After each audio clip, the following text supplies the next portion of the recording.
It is Friday. It's Friday the 13th for the Denver Broncos. Well, for everyone, I guess. Orange and Blue today, 3:30 p.m. Mountain Time. Cecil Lammey set to be joined soon by one Andrew Mason and set to be a new head coach for the Broncos pretty soon. Yeah, I hope. We'll see. Not exactly expecting anything to happen, maybe even as soon as next week. So again, it's kind of hurry up and wait mode for the Denver Broncos, but hurry up and find the right coach mode. To me, again, I want everything done now. I want a coach hired before the Senior Bowl, which is coming up at the end of the month. And damn it, it's the same week as the Shrine Bowl. And it's really dumb that they do that. But either way, I don't want to complain about that.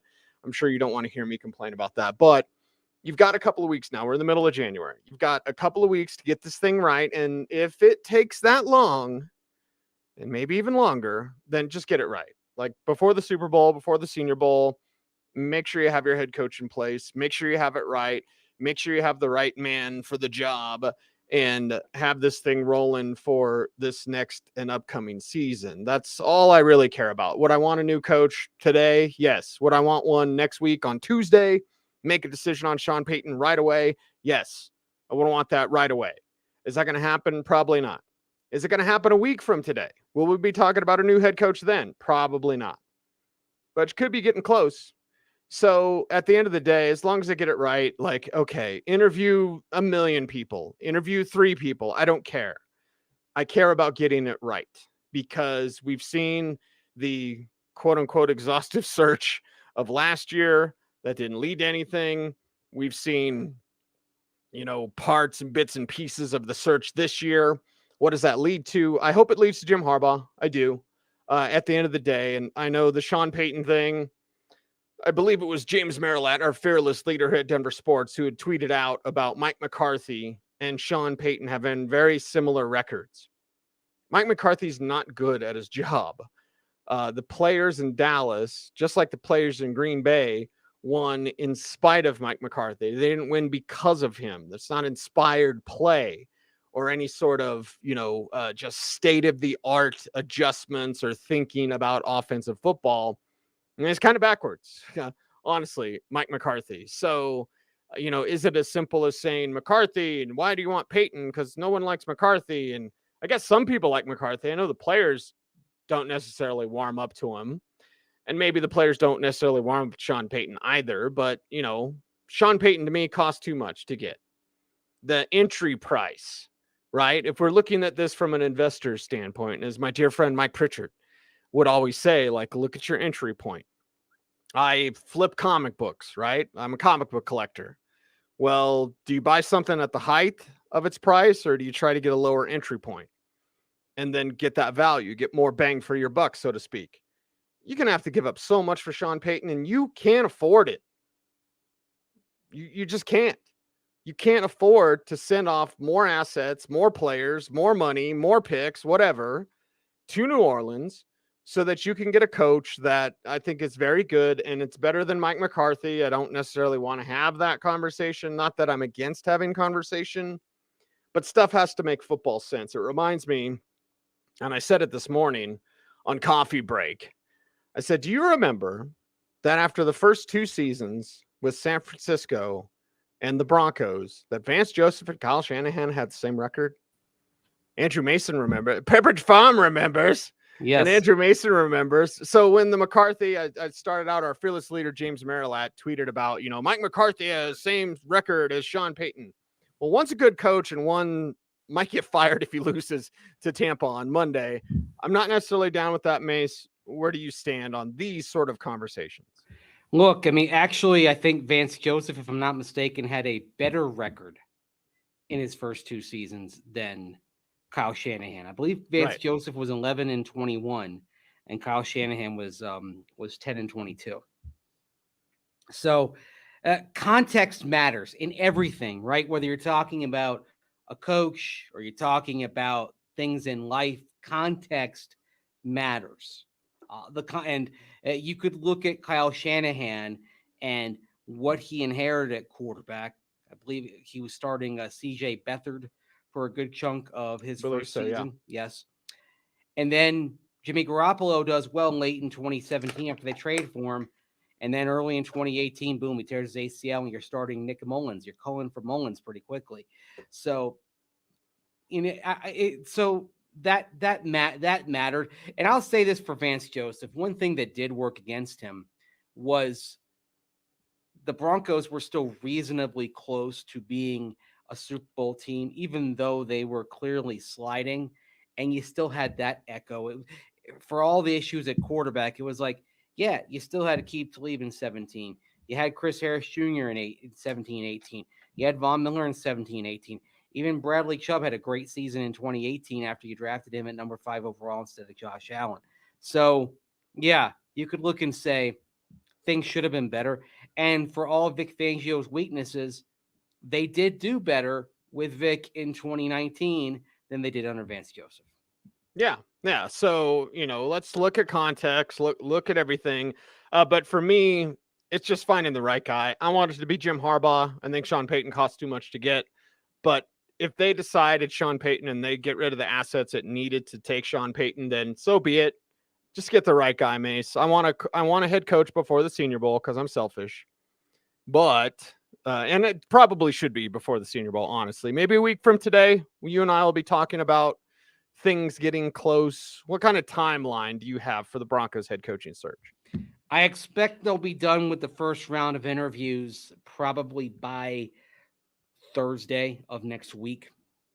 And this is kind of based on the timeline of doing a couple of interviews in Los Angeles, Sean Payton and Raheem Morris from the Los Angeles Rams. And then you've got Dan Quinn, D'Amico Ryans after that. I would expect they'll probably go up. They'll probably jet up the coast to 49ers facility and meet with D'Amico Ryans and then head out to Texas and talk to Dan Quinn. My guess is that would be on Thursday. So I don't know the exact order, but if they did do it that way, then Dan Quinn would be the last interview. And you can debate what that means. Last year, the last interview in the first round of interviews was Eric Bieniemy. So I don't think it means much. The most important thing is if you get to the final round of interviews, whether it's the first round or the second round or whatever, being the last interview in the final round of interviews generally helps you. Yeah. Yeah. Matthew wants them to not wait too long. I think the group that they're picking from, one, not everyone's going to get hired, but two, it's a really solid group across the board. So name anybody they've interviewed. If they were the head coach, it's someone we all could get behind. We can have favorites, Harbaugh, but any one of these gentlemen that they've been interviewing or will interview are good options for this team. Right. I mean, I look at this week, for example. If you told me the Broncos ended up with Jim Caldwell, I'd be very happy with that. Honestly. Caldwell turned down an OC interview. Who was it off the top? Washington. I wrote about it earlier today. Washington. You're right. Yeah. So he turned down OC opportunities because he's looking at being a head coach again. Good. He should be a head coach. I mean, are there 31 better NFL head coaches walking the earth than Jim Caldwell? No. I'm not sure there are 16 better coaches walking the earth to be an NFL head coach for that specific role. There are 16 people better than Jim Caldwell. I think he'd step in right now and immediately be at least a mid-tier head coach, which, with all due respect to the Broncos' previous 3 full-time head coaches, they haven't had in a while. Vic Fangio, brilliant defensive mind, probably a top 3 defensive mind, but not a top-level head coach. Vance Joseph, Broncos got him at a earlier point in his career. I think he has a chance to be successful if he's somebody's head coach going forward, but it just wasn't the case here. And then Nathaniel Hackett. I mean, honestly, Cecil, the more I learn, because you learn things in the wake of the season, right? Mm-hmm. The more I learn, the more I dig, the more I become aware of. This was a cluster. It was a cluster. If you didn't have Josh McDaniels, who literally cheated with the videotaping thing at Wembley Stadium back, got to be Troy Smith. Can't figure out Troy Smith. Yeah, everybody. Exactly. If it weren't for that, I believe we would talk about Nathaniel Hackett being the worst head coach in Broncos history. Right. And I'm sorry because it's nothing personal, but the proof is in the pudding of the performance and also just how you manage things. Like you say, okay, where did things start to go wrong? I'll tell you where they started to go wrong. They started to go wrong when Mike Munchak was shown the door in favor of his buddy Butch Barry, right? Right. I mean, what are you doing here? What are you doing here? So, by the way, there is a great article on The Athletic about Brian Daboll, and of course, and how he went to the New York Giants, and the article details how he put his staff together. And put it this way, it's not about hiring your buddies. It's about getting the best coaches, and it tells the process. And also, another thing that Nathaniel Hackett didn't do, and Hackett insisted on calling the offensive plays. Well, Brian Daboll, there's this excerpt from the story. Quote, Daboll put himself in position to land his Giants job due to his proficiency calling plays as the Bills' offensive coordinator. But knowing how much time and energy went into preparing to call a game, Daboll decided he wanted his offensive coordinator to handle that vital duty so he could better manage the entire team, okay? And you didn't even interview this guy. Yeah. Anyway, that bothers me greatly. Yeah. Well, I'm excited about the Giants game this weekend. Too close to call, honestly. They already played a game that was on a knife's edge in Minnesota a few weeks ago. I mean, there's every reason to expect that this game is just as tense, just as taut, because forget about the records. When these teams look to me to be dead even. Dead even. I'll say this to tie a bow on the Butch Barry conversation, and we could say so much more, which maybe we will one day. But as guys get fired or mutually agree to part ways, etc., you always hear about them. Yeah, Nathaniel Hackett will go back to Green Bay. Mike LaFleur will land somewhere, right? Because of all of his connections. He could go back to San Francisco. I'm just guessing, Mace. This is what we call a lassie bark. Thank you, Edward Snowden, for the term lassie bark. I would say San Francisco might be okay not bringing back Butch Barry. They totally could. He could totally be there next year.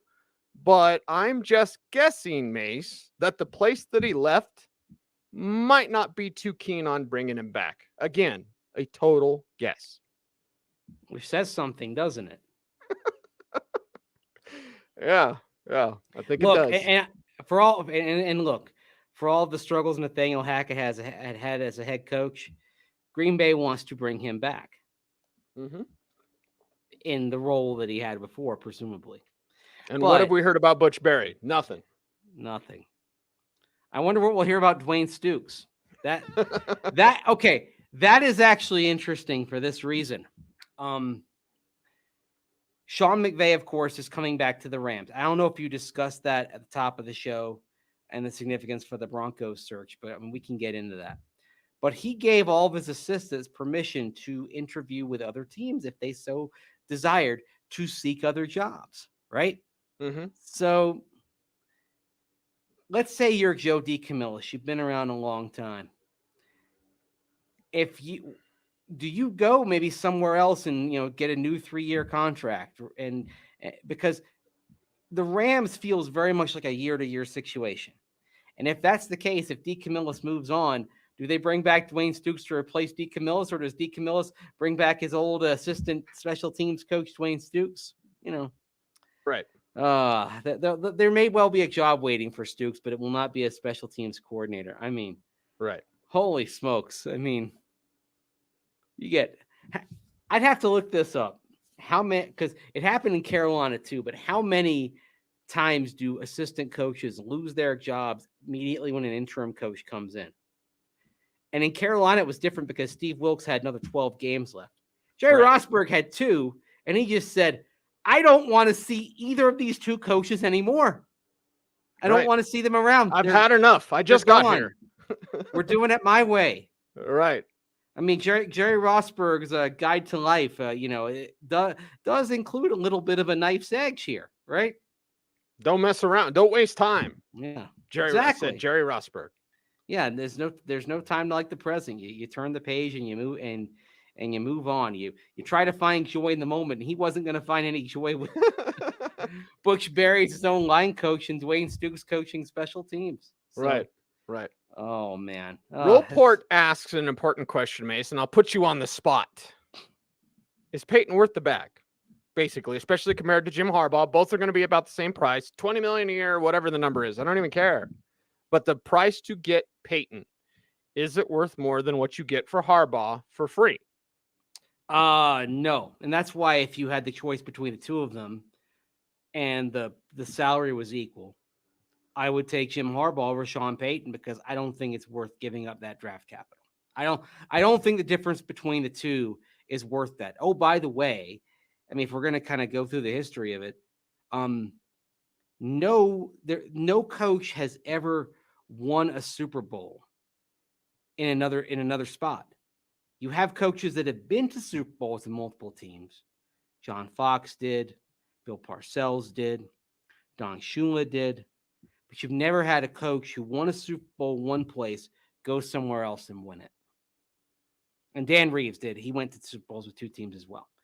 So to me, maybe the right needle to thread is the coach. Dick Vermeil went to 2 Super Bowls, right? Won one, lost one. Yeah, but he lost in the first go-round. He won in the second go-round. Right. Don Shula lost a Super Bowl with the Baltimore Colts, won a couple with the Miami Dolphins. Yeah. Right? Whereas you see like Mike Holmgren, he won in Green Bay. He lost in Seattle. Bill Parcells. 1-2 with the Giants, lost with New England.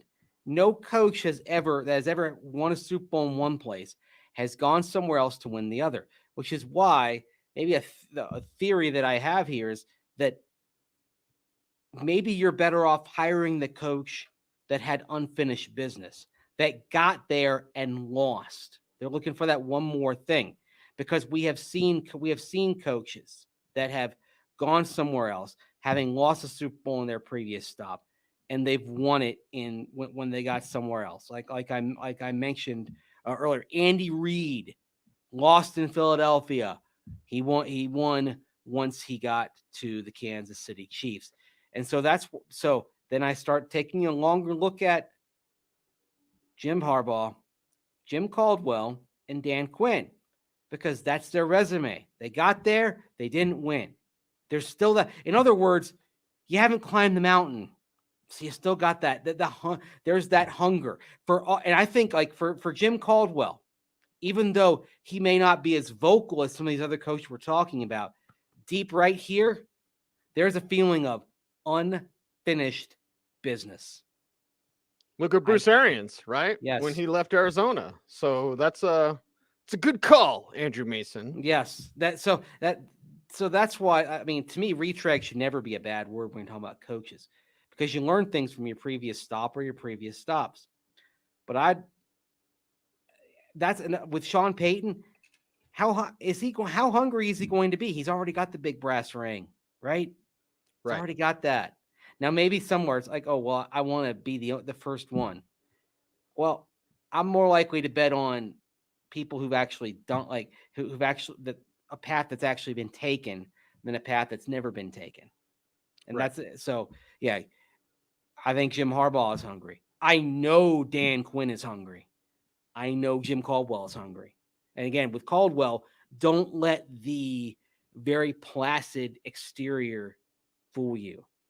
That there's a competitive son of a gun lurking deep within that. He has that Tony Dungy thing about him of on the surface being very cool, but underneath there's a fiery competitor, and you don't succeed like he has in 2 different places if you don't have that fire. Right. The fire continues as we had a question from Tom about the Broncos declining or possibly declining Atlanta's request to look at Everro as their DC.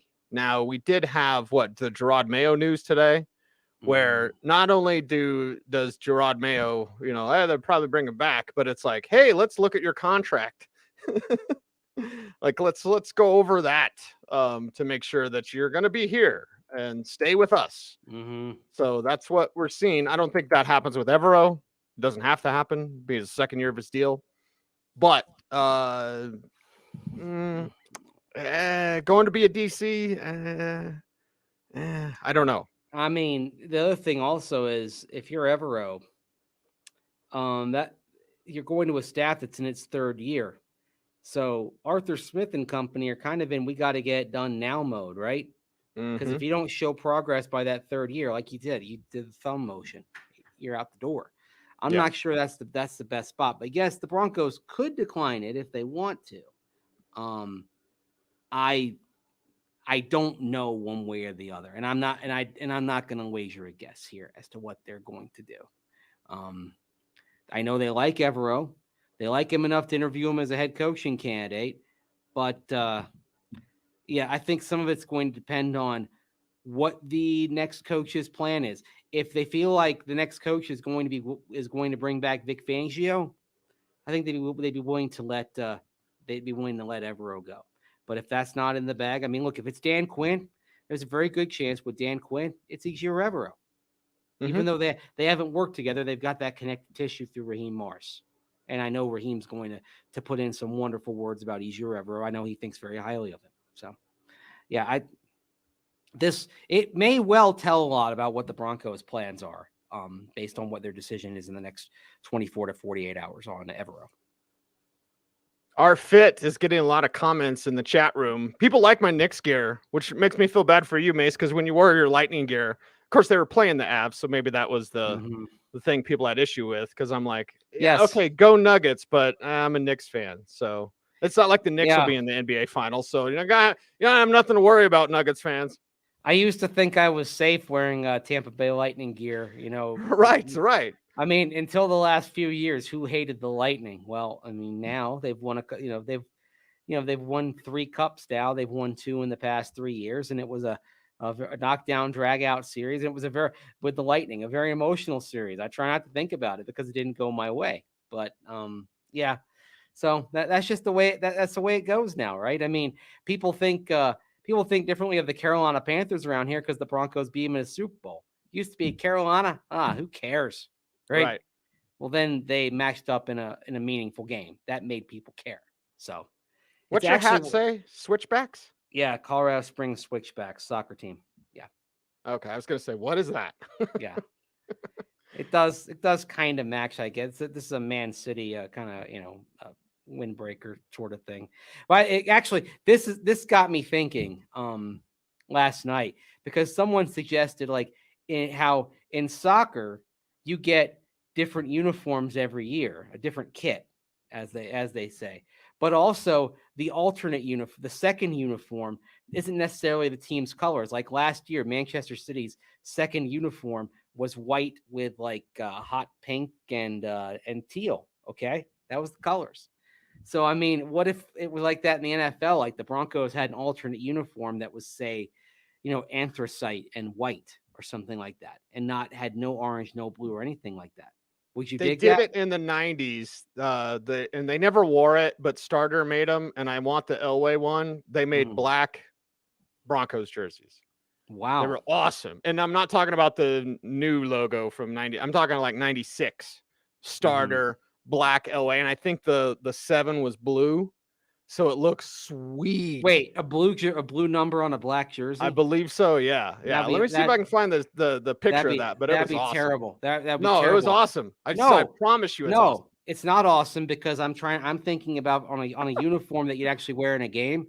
I'm thinking about being able to read the numbers from a distance. A blue number on a black uniform, you're not going to be able to read very well. So I'm all about the look, baby. I'm about function. See, like the Jaguars in 1990. I found it. I found the picture. I got to download it, but let me show it to you. In 1997, the Jaguars had a uniform and they changed the number font, and you couldn't tell 8s from 9s and 6s from a distance, and so they had to change it by the regular season. Numerical legibility is the number one element in any uniform. If you can't get that right, then what's the point? That's why I don't like the Lions uniforms. The silver numbers on the Honolulu blue uniform, you can't see. Give me a little white trim in there, something. Other, I don't like having to squint to see the numbers. So yeah. All right, are you ready for this one, Mace? Yes. We'll see. Let's see what Mace thinks about it. Here it is. It's a side view. But look at that, dude. That is so sweet. Sweet. You gotta make that orange thicker and brighter. It's beautiful. You do. You got to make that orange thicker and brighter. You're not going to be able to see those numbers from the second level or the third level. I'm just telling you. You have binoculars at every game. You're fine. I do. Not everyone does. And sometimes I like to watch the whole field. Okay. And so again, numerical legibility. I fear that doesn't have that. So it's a big no from me. It's a big no for Andrew Mason. You can give us your thumbs up or thumbs down. White numbers. If they had white numbers, it would be perfect. Just give me the white numbers with blue trim or orange trim. I don't care, but they got to be. They need to be white or orange. We show up too, but blue, no. Sorry. And I know it looks fine there. I get it. Again, if you're viewing it from a distance, you're not going to be able to make out the numbers. It was my problem with the Rockies state license plate uniforms last year. You couldn't, like, the bottoms of the numbers, they bled in with the green. You couldn't read them. Numerical legibility is the number one factor, and it starts there. If you don't have that, you don't have a good uniform. It can ruin everything. So you don't want it to ruin everything. You know what? I'm sounding like an old guy here. You're the older one of this. I see how it is. Usually Orlando calls me out because he's a youngster at 35 years old. By the way, did you see the picture? Of course, a very sad occasion for a bunch of several ex-Broncos going out to California for Rodney Hillman's funeral yesterday. But one thing that I thought, just to take a look at the picture of the group of them, Orlando Franklin looks skinnier than Peyton Manning. He does. I thought the same thing as well. Yeah. I was like, who's that basketball player? That's the greatest jersey of all time, though. Okay. The number one jersey of all time. I wish. Okay. I know we talk about with the Broncos, like, just have the 68 to 86. Man, I would take, you know what? Blend the eras. Give me the D on the helmet with that. Yes. Oh, beautiful. That's a beautiful uniform. It's a thing of beauty. You know what I hate, though? I hate when I see Terrell Davis jerseys, because that was 1994, everybody. Okay. Terrell Davis was at Georgia. Right. Carl Mecklenburg. Leonard Russell. Carl Mecklenburg, John Elway, Dennis Smith, Steve Atwater. Yeah. Fine in that. Terrell Davis, Randy Gradishar, Rod Smith, you would have missed by a year. Well, Rod Smith was on the practice squad, but he didn't wear that. So, yeah, all that, not fine. Uh-oh. Someone's pressing the dislike on the podcast. Or that's Jason. He's pressing the dislike on the jerseys. Okay. Jason would never press the dislike on us. He's worried about your cold buns, Mace. So, Jason's true. Good people. I'm at the Rocky Mountain area regional headquarters of Bonneville International. I'm fine and dandy here. I'm in good shape. Yeah, you're good to go. You're fine. Mike has the Atwater jersey. Oh, it's sweet. Just as long as it's not Terrell Davis, man. I mean, it's a sweet looking jersey, but TD was in college in 1994. And my holy grail, my white whale, if you will, is a Leonard Russell jersey. I've talked to people that have reached out to Leonard Russell on my behalf to get his jersey, because those weren't for sale, obviously. They weren't. His wasn't. You could buy an Elway one, you could buy an Atwater one, but no one could find a Leonard Russell one. So I had someone who collects jerseys reach out to Leonard's, like a junior college coach. Yeah, because I want that jersey. He wasn't even that good with the Broncos, but I still want that jersey. You can find a Leonard Russell Patriots jersey out there. That is a sweet Patriots jersey because it's the old style. That is. Yes. Is that on eBay? Yes, that is on eBay. It's a Russell Athletic jersey, so it's Leonard Russell. So you know it's Russell legit. Athletic. Yeah, like this is actually like that is a legit XL jersey. Send me that link. I'm not even kidding. Send me that link, because I love Leonard Russell, who, by the way, wore 42 at Arizona State before Pat Tillman. Yeah. How can I? Share, copy link. Copy link, send to me. I'm just gonna do this right now while I'm thinking about it. Like, maybe we could have a jersey swap right at the end of our show. Yeah, we get out a jersey and then we can sign it for each other. Something like, maybe we'll do that at the Senior Bowl. All I got's the Leroy Selman one. No, my bad. I have my parents found this and I've got it. It's the replica Eric Reck jersey. from the Bucks. And it's well worn because it's got like you can see like the screen on numbers that kind of faded. So Yep. it was a well worn. I almost busted out my Eric jersey. jersey for you. Not well worn because I just wear it for the fit and the look. The look is so damn cool. Yes. So cool. Oh yeah. Right. One jersey I regret not buying. We were in an outlet mall in I think Fredericksburg, Virginia, in the mid 1990s, and it was on sale. I saw a Craig Erickson Bucks jersey. Ooh. I wish I should have begged for that. I mean, I should have said make that my birthday present. I think it might be fake, but I think what is it, $20? I buy it. What? I buy it for $20. I'm looking at it. I can spot fake jerseys pretty easily. I think it might be fake, but I don't care. That one? Because I don't have it. And the way I can tell is the badge on the middle. No. Look at the price. It's $200. Oh, it's $200. I ain't spending $200. So sorry, Leonard Russell. Anyway. Oh, it's a sweet jersey though. Yeah, it is. Yeah, I need man, now you got me looking like Buccaneers throwback jersey. You can find some cheap ones sometimes. I was looking at Senior Bowl and Shrine Bowl jerseys, just because it would be cool to have a jersey of a player that we saw down there. There's a Jason Thomas. I wasn't there for Jason Thomas's Shrine game because that was like 2003 or whatever. But that dude, USC transfer, UNLV quarterback, like 6'4", 250, could run, big arm, no control. But yeah, you know which one I would want, and it's personal because he's a friend.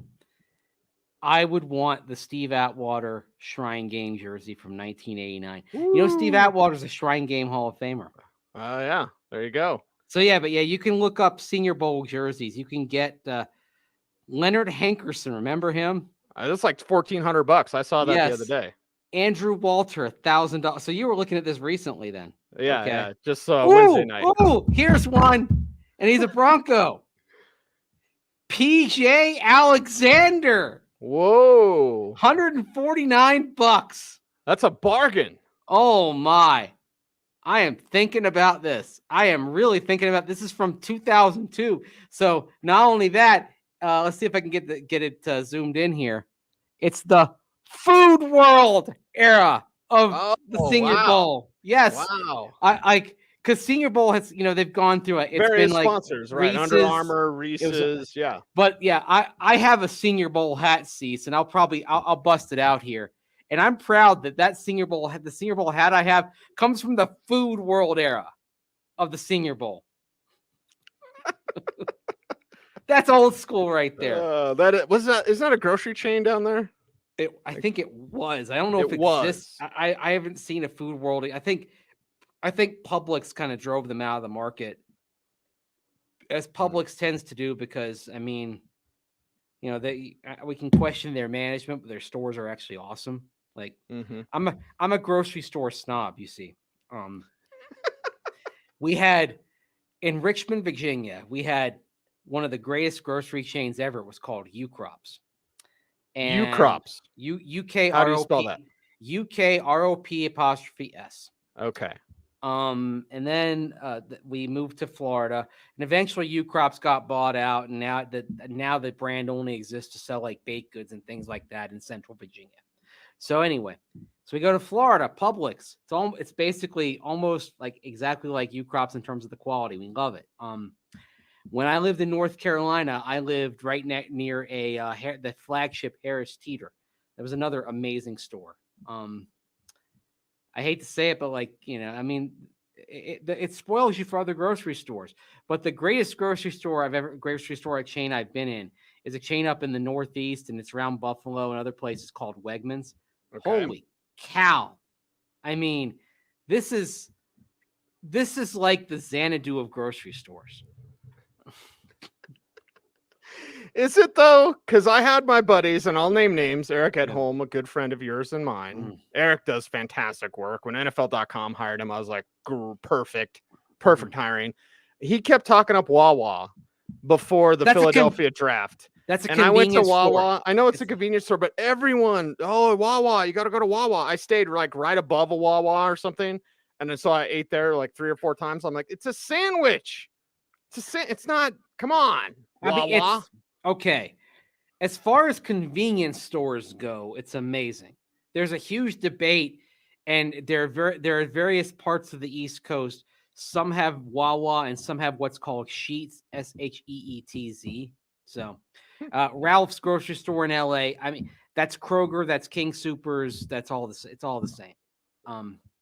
So yeah, we got the Publix deli subs. Yes, the chicken tender sub might as well be the official sandwich of the state of Florida. But yeah, Pennsylvania, the Mid-Atlantic, Sheetz versus Wawa. Like Sheetz tends to go a little bit more down the East Coast. Like you get Sheetz like all the way down to about North Carolina. They're both and all the way over to Iowa or Ohio. Pardon me, not Iowa. They're 4-letter states in the Midwest with a lot of vowels. Sorry about that. But it's the whole thing of being able to custom make your sandwiches. They have Wawas in Florida. I like to go to Wawa and I like to get and I like to go for a breakfast sandwich. Like you can make a really nice breakfast burrito, breakfast panini type of thing. They do that very well. But that being said, there are some will be like, get a cheesesteak at Wawa. I mean, if I go to Philly and get a cheesesteak, I'm not going to Wawa. Okay. Pat's or Geno's. Oh, you know what? No, I'm going to Jim's. I think Jim's is better. I think Tony Luke's is better. The place that I've been meaning to try that I haven't is the one that Brandon McManus recommends. It's called D'Alessandro's. Pat's and Geno's are fine. Everybody should, if you're a cheesesteak enthusiast, you go. But like Tony Luke's and Jim's. The Jim's cheesesteak is the best. And unfortunately, Jim's over on South Street in Philly caught on fire a few months ago. They're rebuilding it, but that tugged at my heart a little bit. I've waited outside that Jim's a couple of times because the line goes around the corner, and it's tremendous. And the other thing that they used to have down there in South Philly, they had Jim's on one side of the street. On another, they used to have this place that served nothing but poutine. It was amazing. And so one time I went in, I had my cheesesteak, and then I went across the street and I had some poutine. And I walked that was the day I walked 8 miles, and I needed to after I had poutine and a foot-long cheesesteak. I mean, got to get your steps in, Mace. Oh yeah, absolutely. I mean, that's okay, I'm gonna pay the price for this, but I'm gonna have the kind of meal that I should have in Philly. When the Broncos played in Philly in 2017, I had on Friday night, I had a cheesesteak at Pat's. Again, nothing wrong with it. I just think there are others that are better. So I had Pat's on Friday night. I had Jim's early lunch on Saturday. I had Steve's, which is another cheesesteak chain, about 5:30 on Saturday before going to a Flyers game.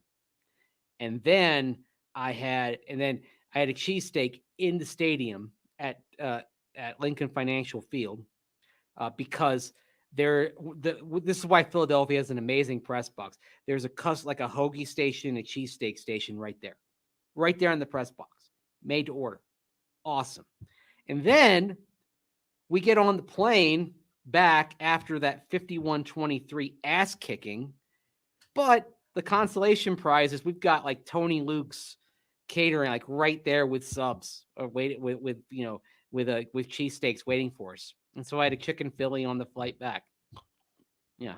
So basically in the course of about 45 hours, and by the way, I wasn't young then. I did this when I was 41. So, I mean, in the course of 45 hours, I probably walked about 14 miles, and I had 1, 2, 3, 4, 5 cheesesteaks.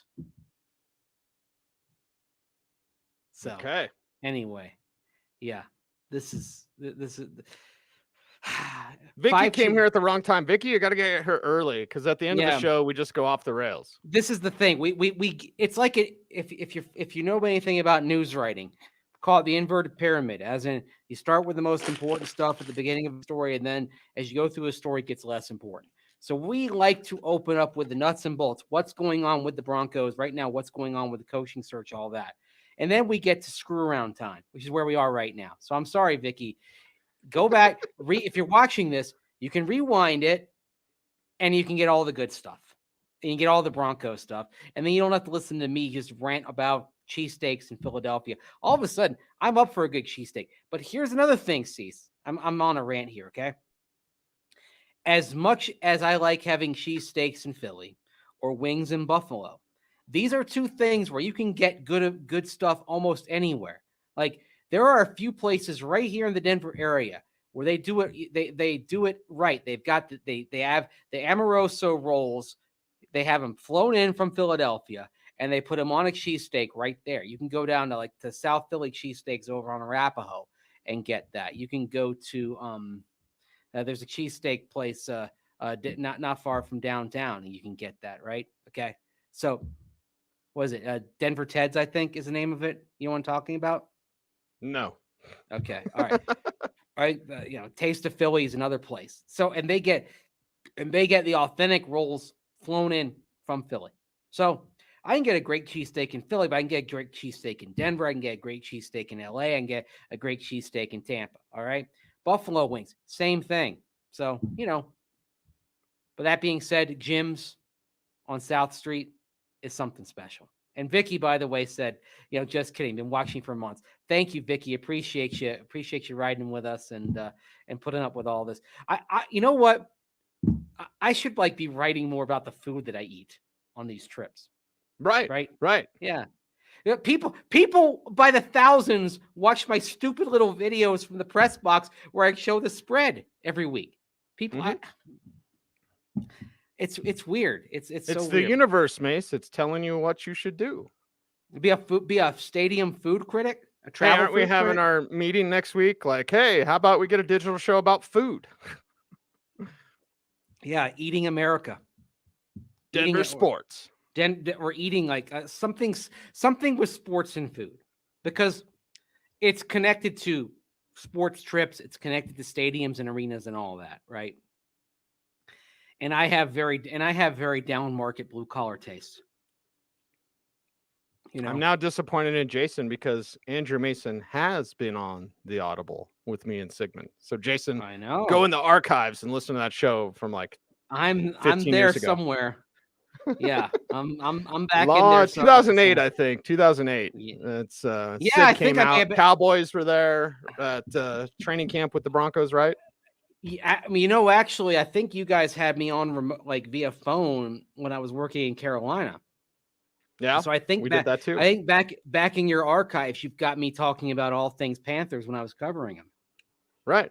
So there you go. Maces everywhere. Yep. These are Panthers coach. Denver sports and gluttony. Yeah. Actually, one thing though, and I observed this in Kansas City. I tend to leave food on my plate. And by the way, Ryan, deep thoughts with Mace, including Niagara Falls. We're going to have some more deep thoughts coming up in the off season here in my travels and all that. I'm going to keep those up as well because thanks to our friends over at Twin Peaks, we're going to be at the Shrine in the senior. I'm going to be out at Super Bowl week on radio, doing Radio Row, talking to people and all that.